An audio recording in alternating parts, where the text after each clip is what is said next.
Welcome to my channel. दोस्तों मैं हूं संकेत कुमार विश्वास और स्वागत करता हूं एक बार फिर से आप सभी का अपने इस यूट्यूब चैनल पे।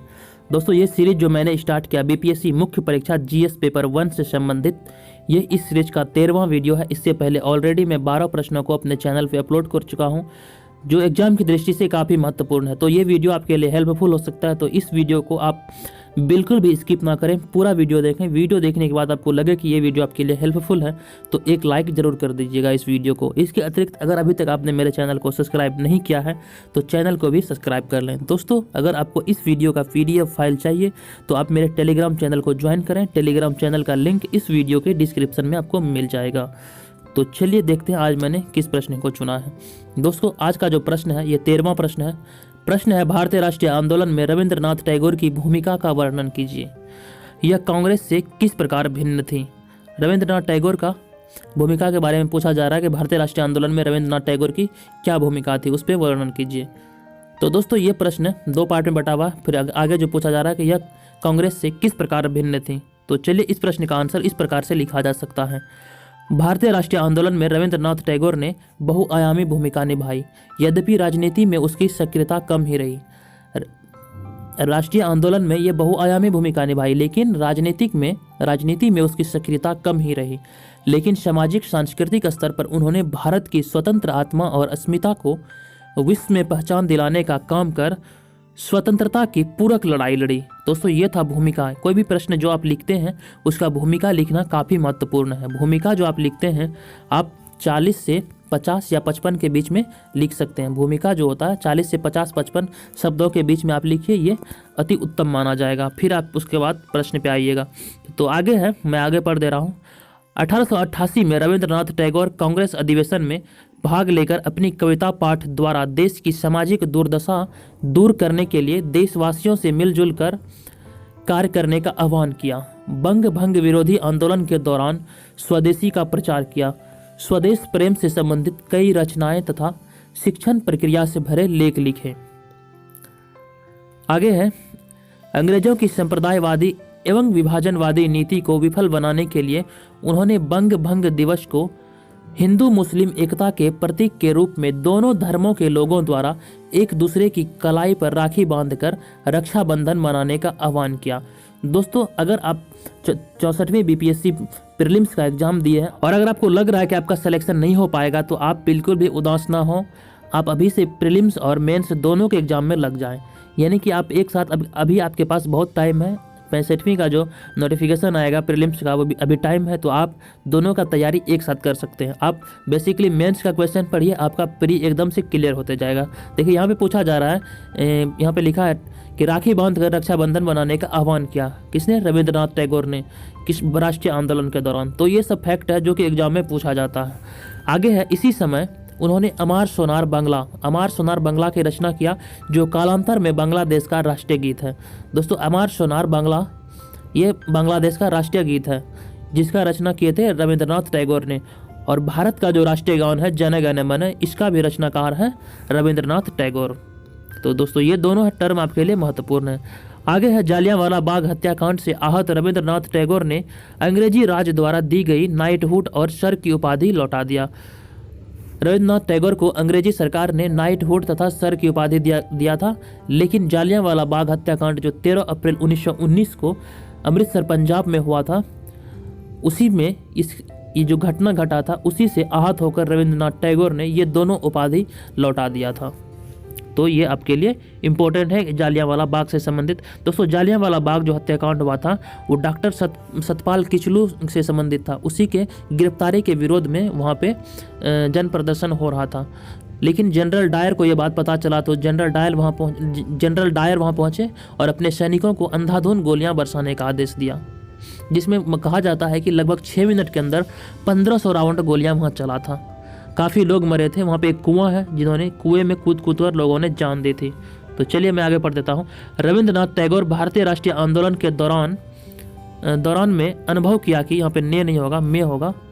रविंद्रनाथ टैगोर ने भारतीय राष्ट्रीय आंदोलन के दौरान में अनुभव किया कि अंग्रेजों द्वारा थोपी गई शिक्षा प्रणाली में त्रुटियों के कारण ही भारत में निर्धनता, हीन भावना तथा आत्मविश्वास की कमी है तथा बोलपुर में अपने विचारों को साकार करने के लिए शांति निकेतन की स्थापना की। कहाँ पे? बोलपुर में शांति निकेतन का स्थापना किया, जो आज एक प्रमुख विश्वविद्यालय के रूप में विख्यात है। आगे है, इस संस्थान में छात्र की प्रतिभा के अनुरूप व्यक्तित्व विकास और सर्वांगीण उन्नति, कला, संस्कृति, मातृभाषा, नैतिक बौद्धिक विकास के साथ साथ शारीरिक शिक्षा पर जोर दिया गया था। इन्होंने राष्ट्रीय शिक्षा समिति की रूपरेखा भी तैयार की थी। किसने? रविंद्रनाथ टैगोर ने। राष्ट्रीय आंदोलन में इसकी भूमिका से संबंधित ये प्रश्न है। इन्होंने यह भी महसूस किया कि भारत का उद्धार ग्रामों के उद्धार से ही होगा। उन्होंने ग्रामीण विकास की दिशा में कृषि के क्षेत्र में सहकारी प्रणाली का सूत्रपात किया था और सहकारी बैंक की स्थापना कर किसानों को बहुआयामी शोषण से मुक्त करने का प्रयास किया। दोस्तों, यहाँ पे जो प्रश्न जो है कि राष्ट्रीय आंदोलन में रविंद्रनाथ टैगोर की भूमिका का वर्णन करें, कुछ लोग अजीब सा कमेंट कर देते हैं, सर आप इसका जीवनी भी बताते तो बढ़िया होता, ऐसे बताते तो बढ़िया होता। देखिए, क्वेश्चन जो पूछ रहा है आप उसी पे केंद्रित रहिए, अन्यथा आपका नंबर नहीं मिल पाएगा जितना मिलना चाहिए। प्रश्न में अगर भूमिका पूछ रहा है तो आप उसका जीवनी क्यों लिखिएगा? राष्ट्रीय आंदोलन से संबंधित जितना बातें उससे संबंधित हैं आप सिर्फ वही लिखें, जीवनी मत लिखिए। और फिर मैं आगे पढ़ दे रहा हूँ। उन्होंने अपने नोबेल पुरस्कार की राशि किसानों में बांट दी। वे स्पष्ट रूप से स्वीकार करते थे कि बिना आर्थिक स्वतंत्रता के राजनीतिक स्वतंत्रता का कोई महत्व नहीं है। चलिए आगे है, उन्होंने कुटीर तथा लघु उद्योग पर जोर देकर स्वस्थ आर्थिक विकास पर बल दिया। उन्होंने सांस्कृतिक क्षेत्र में अपनी रचनाओं जैसे कविता, गीत कहानी, उपन्यास, नाटक, लेख आदि एवं चित्रकला, संगीत कला आदि के क्षेत्र में अपनी उपलब्धियों के द्वारा भारत की सांस्कृतिक पहचान को स्वतंत्र रूप से विश्व के क्षितिज पर स्थापित किया। जब गीतांजलि की रचना पर उन्हें नोबेल पुरस्कार होगा यहाँ पे। जब गीतांजलि की रचना पर उन्हें नोबेल पुरस्कार प्राप्त हुआ तो उस वक्त भारत अंग्रेजी हुकूमत का अधीन था और गुलाम भारत का आत्मसम्मान शिखर पर जा पहुंचा। जब रविंद्रनाथ टैगोर को साहित्य के क्षेत्र में नोबेल पुरस्कार मिला था उस समय भारत अंग्रेजों के अधीन में था, हुकूमत था यहाँ पे अंग्रेजों का। और फिर उसके बाद जब मिलने के बाद गुलाम भारत का आत्मसम्मान शिखर पर जा पहुंचा। भारतीयों को हीन भावना से मुक्ति मिली तथा यह सिद्ध हो गया कि भारत राजनीतिक रूप से परिधीन ही सही मगर आत्मा और अस्मिता की दृष्टि से स्वतंत्र है।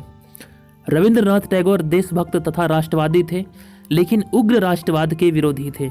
वह विश्व बंधुत्व में आस्था रखते थे और हर उस भावना के विरोधी थे जो अंतर्राष्ट्रीयवाद के विरोधी हो, जो अंतर्राष्ट्रीयवाद के विरोधी हो। आगे है, यही कारण है कि वे गांधी जी के नेतृत्व में कांग्रेस द्वारा संचालित असहयोग आंदोलन के विरुद्ध थे। ये गांधी जी द्वारा चलाए जा रहे, गांधी जी के नेतृत्व में जो असहयोग आंदोलन चलाया जा रहा था ये इसके विरुद्ध थे। उनका मत था कि असहयोग देश के नैतिक चरित्र को हानि पहुंचा सकता है। किसका मत था? ये रविंद्रनाथ टैगोर का मत था। रविंद्रनाथ टैगोर गांधी जी या कांग्रेस के विदेशी वस्तुओं के बहिष्कार के संबंध में पूर्णतः सहमत नहीं थे। उसका कहना था कि आज जो आंदोलन वस्तुओं के बहिष्कार तक सीमित है वह विदेश की अनेक वस्तुओं के बहिष्कार की दिशा में जा सकता है। इससे जिस असहिष्णुता का जन्म होगा वह हमारे हित में नहीं होगा। वह गांधी जी द्वारा दी गई स्वदेशी शिक्षा पद्धति की निंदा को भी सही नहीं मानते थे। उनका मानना था कि पश्चिम की अवधारणा से हम लाभ उठा सकते हैं, उसके पास बहुत कुछ ऐसा भी है जो हमारे पास नहीं है। वैज्ञानिक दृष्टिकोण एवं कई ऐसे सिद्धांत हैं जो पश्चिमी शिक्षा की ही देन है और बहिष्कार की भावना हमें अपूर्णता की ओर ले जाती है। इससे हमारे विचार एकांगी हो जाएंगे। आवश्यकता इस बात की है कि पूर्व और पश्चिम की मान्यताओं का समन्वय किया जाए, यही स्थिति अंतर्राष्ट्रीयता की ओर सही कदम हो सकता है। ये ऐसा मानना था रविंद्रनाथ टैगोर का। फिर आगे है, गांधी जी और कांग्रेस की चरखा संस्कृति का रविंद्रनाथ टैगोर विरोधी थे। चरखा संस्कृति का भी रविंद्रनाथ टैगोर विरोधी थे। उनका तर्क था कि चरखा विकास की गति को धीमा कर देता है। रविंद्रनाथ टैगोर का तर्क था चरखा विकास की गति को धीमा कर देता है और विकसित हो रहे पहले कदम को रोक देता है। वह चाहते थे कि सभी लोग का विकास एक समान हो। आगे है, अंततः कहा जा सकता है कि स्वतंत्रता संग्राम में टैगोर ने बहुआयामी भूमिका निभाई या फिर बहुआयामी भूमिका रहा। टैगोर की बहुआयामी भूमिका रही। राजनीति में कम सक्रियता एवं कांग्रेस से कई बिंदुओं पर असहमति रखते हुए सामाजिक सांस्कृतिक क्षेत्र में भारत की स्वतंत्रता और अस्मिता को विश्व में पहचान दिलाकर उन्होंने स्वतंत्रता की लड़ाई लड़ी। तो दोस्तों ये था राष्ट्रीय आंदोलन में रविंद्रनाथ टैगोर का भूमिका। ये प्रश्न सिर्फ भूमिका पूछ रहा था। दोस्तों ये वीडियो आपको कैसा लगा? अगर आपको लगे कि ये आपके लिए हेल्पफुल है तो प्लीज़ एक लाइक ज़रूर कीजिएगा। मैं आप लोगों के लिए इतना मेहनत करता हूँ, आप एक लाइक तो ज़रूर कर सकते हैं। इसके अतिरिक्त दोस्तों अगर आप मेरे चैनल को सब्सक्राइब नहीं किए हैं तो प्लीज़ इसे सब्सक्राइब कर लें। और वीडियो देखने के लिए धन्यवाद। आपका दिन शुभ हो। और हाँ, अगर आपको टेलीग्राम चैनल ज्वाइन करना है तो इस वीडियो के डिस्क्रिप्शन में उसका लिंक है, आप मेरे चैनल को ज्वाइन कर सकते हैं। तो दोस्तों वीडियो देखने के लिए धन्यवाद। आपका दिन शुभ हो।